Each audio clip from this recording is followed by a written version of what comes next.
आप सभी को मेरा नमस्कार। आज हम बात करेंगे यूपी टीजीटी 2021 और 2016 वेटिंग वालों को।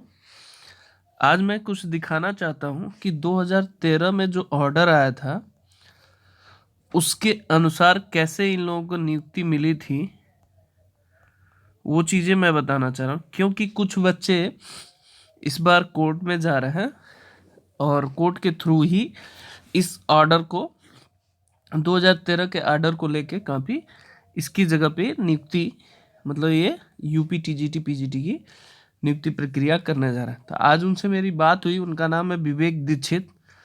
उन्होंने कॉल किया था मुझे और बताया था कि सर आप वीडियो में बताइए कि इस 2013 के ऑर्डर के अनुसार हम 2021 वाले बच्चे जाएंगे। तो 2016 वाले भी बच्चे अगर ग्रुप उनका है यूनिटी, मैंने बताया था कि आप लोग एक यूनिटी में रहेंगे तभी कोई रिजल्ट अच्छा रिस्पांस आएगा, नहीं तो नहीं आएगा। अगर आप नहीं रहेंगे तो आपको नुकसान करेगा। एक चीज़ ये चीज़ें समझिएगा। तो सबसे पहले ऑर्डर समझाता हूँ, फिर आपको समझाता हूँ, दिखाता हूँ ऑर्डर जो था 2013 में था तो क्या था। एक बार देखिए, ये ऑर्डर की कॉपी है जो उन्होंने निकलवाई है। यहाँ पे देखिए, यहाँ पे लिखा है कि मैं आपको बता, इस प्रकार की समस्या विज्ञापन 2013 रिक्त की संख्या से अधिक अभ्यर्थियों के संस्था आवंटन के विषय पर आई थी। हालांकि कोर्ट का ऑर्डर तो जो अवमानना याचिका संख्या था 294/2019 दिवाकर सिंह बनाम दिव्यकांत शुक्ला, सचिव उत्तर प्रदेश माध्यमिक चयन सेवा बोर्ड प्रयागराज, अन्य माननीय उच्च न्यायालय का आदेश कब आया था 27/11/2019 के संबंध में शासन की ये पूरा प्रक्रिया है। मतलब धारा 13 जो मैं बार बार कह रहा हूँ कि नियमावली जो 1998 की है उसके तहत काफ़ी प्रॉब्लम फेस किया जाता है, उसके बेसिस पे इन्होंने कंप्लेन किया था। अब आप देखेंगे यहाँ पे अवमानना याचिका संख्या 294/2019 के शासन में इसी पत्र को संज्ञान देते हुए माननीय उच्च न्यायालय द्वारा 18/12/2019 को आदेश को पारित कर दिया था। पारित में इसमें क्या था, एक चीज़ देखिएगा आप, यहाँ जो ये लिखा गया थोड़ा सा काफ़ी पुराना ऑर्डर है तो कलर ऐसे होगा, फिर भी मैं आपको समझा देता हूँ। उपरोक्त वर्णित स्थिति में संज्ञान लेते हुए शासन ने यह अनुरोध किए जाने के निर्देश द्वारा कृपया शासन को पत्र 13/10/2021 द्वारा दिए गए निर्देशों पर पुनर्विचार करते हुए रिक्त पदों से अधिक संख्या को पैनल द्वारा अंकित अभ्यर्थियों को आवंटन करने संबंधी समस्या का अस्थायी समाधान हेतु उत्तर प्रदेश माध्यमिक शिक्षा सेवा चयन बोर्ड द्वारा नियमावली 13(3) के द्वारा निरीक्षक शब्द का उल्लेख है, जिसमें बोर्ड द्वारा पूर्व में निर्धारित। इसमें कहने का मतलब ये है, उसमें ये आदेश दिया गया था, मैं आपको प्रॉपर बता देता हूँ।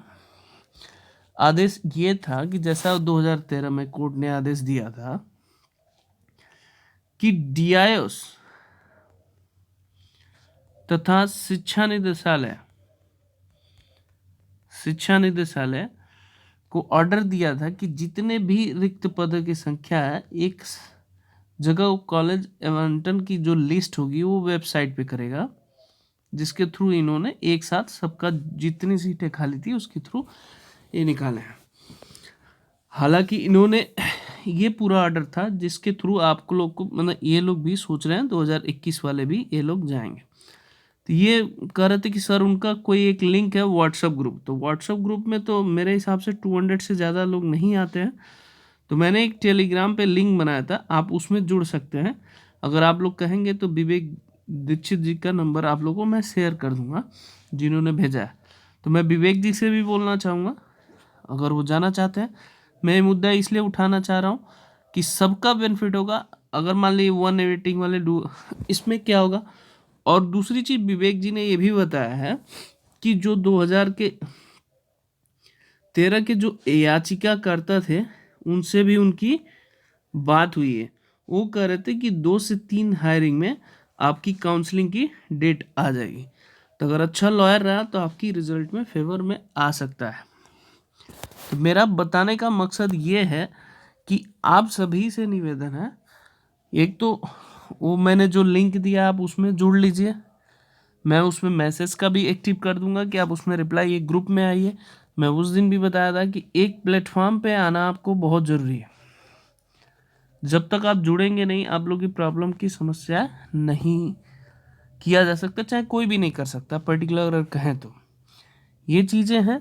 और सबसे अच्छी बात है, विवेक दीक्षित जी को मैं बहुत बहुत बधाई दूंगा, जो अपने लिए वो हक के लिए लड़ना पड़ेगा।